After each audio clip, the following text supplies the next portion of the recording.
In fact, in the future, we're planning to make some previous crates and their contents earnable in the bazaar. That's something else that players have asked for. Hey everyone, it's Spopes. The Gold Coast Bazaar launches on March 25th, and it's bringing with it a brand new way to get cosmetic items in the Elder Scrolls Online. In this video, I'm going to provide a recap of what the Gold Coast Bazaar is, and provide a quick list of the top 6 things you should do before you buy your first items within this new cosmetic marketplace. Before we dive in, please make sure you've subscribed to the channel. Please like and hype the video, and please consider supporting me directly by becoming a member of the Spopes Army. That's my membership program. You can also check out the merch below the video and go to my Fourth Wall site for a full catalog. And keep in mind, you can leave me donations on Fourth Wall and also right here on YouTube in the form of super thanks. All right, let's talk about what you should do to get ready for the Gold Coast Bazaar.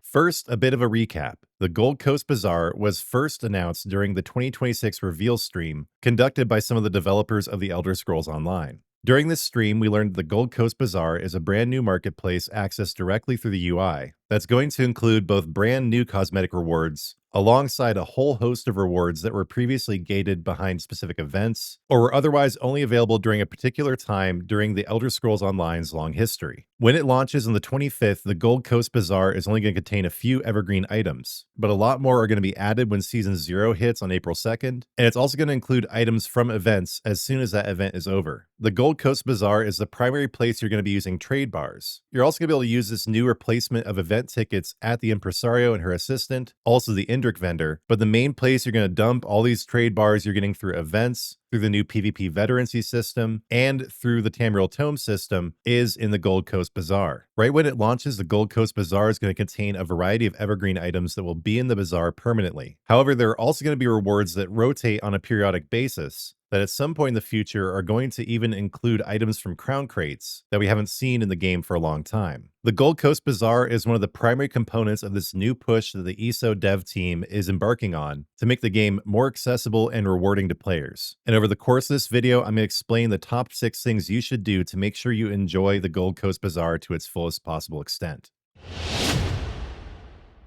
The first thing you should do, or rather not do, is go to the Gold Coast. Despite the somewhat confusing name, the Gold Coast Bazaar is not an actual storefront located in the zone of the Gold Coast. This zone is now free to all players, but you don't have to go there. The devs did talk about maybe eventually making the Gold Coast Bazaar a physical location in the Gold Coast, but that was more of a, that sounds like a good idea kind of thing, rather than something they're actually going to implement anytime in the near future. Instead, you get to the Gold Coast Bazaar by going to the menu, the Crown Store, and then down to Gold Coast Bazaar. So yeah, access to the Gold Coast Bazaar is directly within the in-game UI. You don't actually have to go to the Gold Coast to get to it. And if you do go to the Gold Coast and start wandering around, you will quickly find that there is no bazaar in sight. I'll be the first to admit this is kind of a confusing name. I guess they just wanted to kind of evoke the idea of the Gold Coast rather than making a physical location in the game to go to. But I am personally kind of disappointed by this. I wanted to have a reason to go to the Gold Coast, and especially now that it's free with the base game, it would have made sense to have a physical location. I don't know if that's a cop-out or exactly what the reasoning was there, but again, the Gold Coast Bazaar is just within the UI. There is no physical location correlated with it, either in the Gold Coast or anywhere else in the game.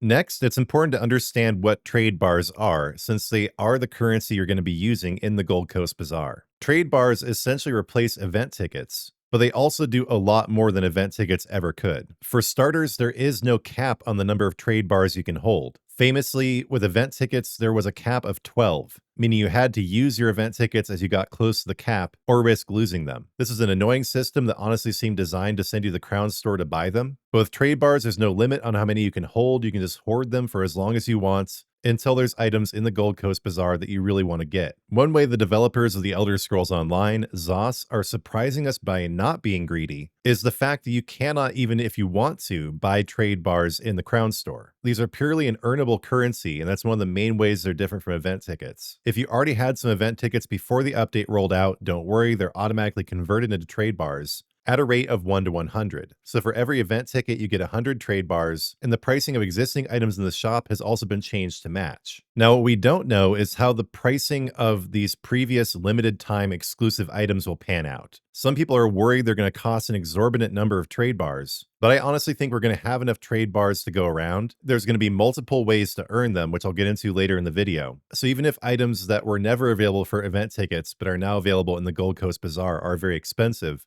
I'm still reasonably confident we should have plenty of trade bars to get what we want.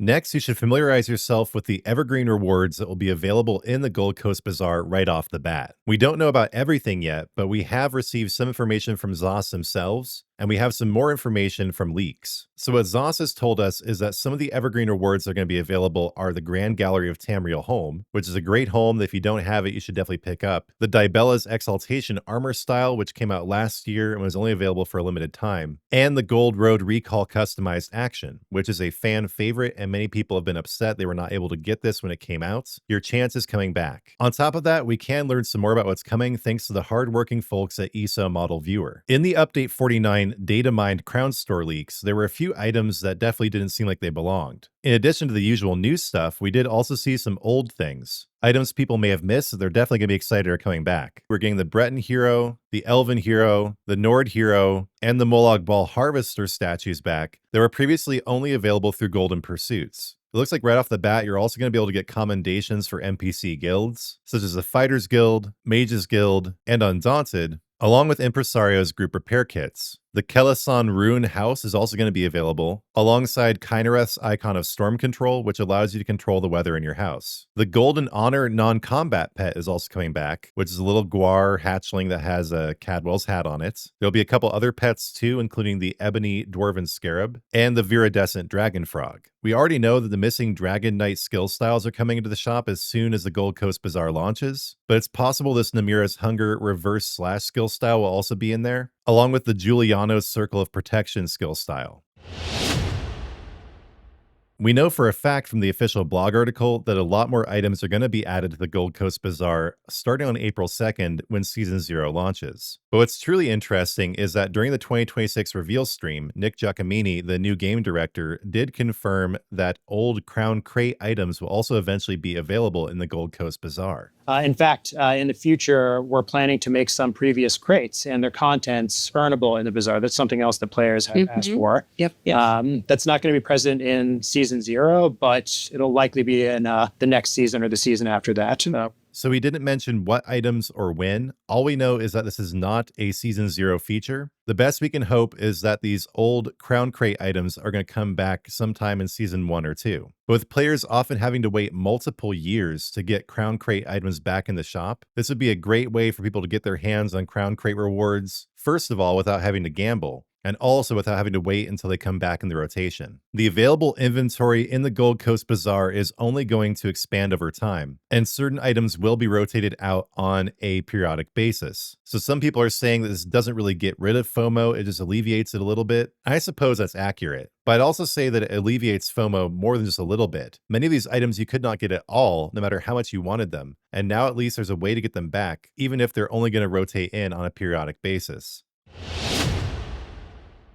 Another thing worth mentioning is there's no need to wait for Season 0 to start on April 2nd to go check out the Gold Coast Bazaar. Even if you don't have any trade bars yet, you'll be able to get them through events. Remember that trade bars are replacing event tickets, so when Jester's Festival launches, also on the 25th, I also have a complete guide to that event linked above. You'll be able to start getting trade bars by participating in that event on a daily basis before the Tamriel Tome system launches with Season 0 on April 2nd. Also, we don't know exactly when it's going to launch yet, but there is eventually going to be a new PvP reward track called Veterancy. Check out the video linked above to learn more. But in addition to new cosmetic rewards and titles, you will also be able to earn trade bars through Veterancy. And that may not even be the full extent of all the ways you can get trade bars. The devs have mentioned there are going to be a variety of different ways to get them. But just so far, we already have events, the season pass, and veterancy. You'll probably be able to get them through Golden Pursuits as well, and maybe by completing certain achievements or quests in the game. But yeah, there's no need to wait for Tamriel Tomes to launch. You can start stacking up trade bars now, and you can use them to snag some of the Evergreen items that are launching when the Gold Coast Bazaar comes out on the 25th. Lastly, it's important to touch on how the inventory of the Gold Coast Bazaar is going to change over time. One of the most meaningful changes is that now, as soon as an event is over, you'll be able to get that event's morphing collectible with trade bars. In the official FAQ, it says you'll be able to get them from the impresario, but since the impresario disappears after events are over, I'm assuming this also means you'll be able to get them through the Gold Coast Bazaar. According to the official blog, it's also sometimes going to be possible to get items from events in the Gold Coast Bazaar while they are still ongoing. It's looking like the impresario and the Gold Coast Bazaar are going to overlap, providing two different methods for getting event items. So that means the Gold Coast Bazaar's inventory is not just going to change on a seasonal basis, such as the way we're getting these items once Season 0 starts, but also new items are going to be added in conjunction with events, and you'll be able to get event items from the Gold Coast Bazaar even when the event is over. But do keep in mind that some Gold Coast Bazaar rewards will be there permanently. Evergreen rewards will never go away, so you'll have plenty of time to get them by stacking up trade bars from various different sources. All right, everyone, that covers everything I wanted to share to help you get ready for the Gold Coast Bazaar's launch on March 25th. Even if you're watching this after launch, I hope the video helped you know what to do with the Gold Coast Bazaar, how to interact with that system. Either way, please do comment with your thoughts on the new system, on my explanation of it in this video, what you're most looking forward to getting in the Gold Coast Bazaar, any disappointments you have with the system. Please do leave it all in the comments. Also, please do remember to subscribe to the channel if you haven't, like and hype the video, and supporting me by becoming a member of the Spopes Army. There are lots of perks and exclusive videos. I'm just adding more over time. Please do check out my merch, and also please do leave a donation to help the growth of the channel. Thanks for watching, everyone. As always, we're going to finish up with a prayer. Lord, thank you for inspiring Zos to turn away from greed and improve the player experience by adding features like the Gold Coast Bazaar to the game. Lord, please help this video assist players in understanding how the system works, how they can get old FOMO'd items that they never thought they'd be able to get again. And Lord, please do continue inspiring Zos to make these player-centered changes, making the Elder Scrolls Online better than it's ever been before. Lord, I thank you for my channel. I give you all glory for my channel and for this video today. Lord, please do help my channel continue to grow and reach more people. And Lord, I ask you to bless my community, all those who are watching, subscribed, members, etc. Give them great experiences in ESO and in the world beyond. Especially help anyone who is struggling to follow in the footsteps of Jesus, make their path easier. And Lord, please do guide all recently departed souls to your side. Lord, in your mercy, hear our prayer. All right, everyone, thanks for watching. Please do leave your thoughts on the Gold Coast Bazaar and the video in the comments below. Definitely leave any additional tips or information on the system that I didn't cover. And again, before you click away, please remember to like and hype the video, share it with your friends. Also subscribe to the channel, and when you do subscribe, turn on notifications because I'll be back soon with new content.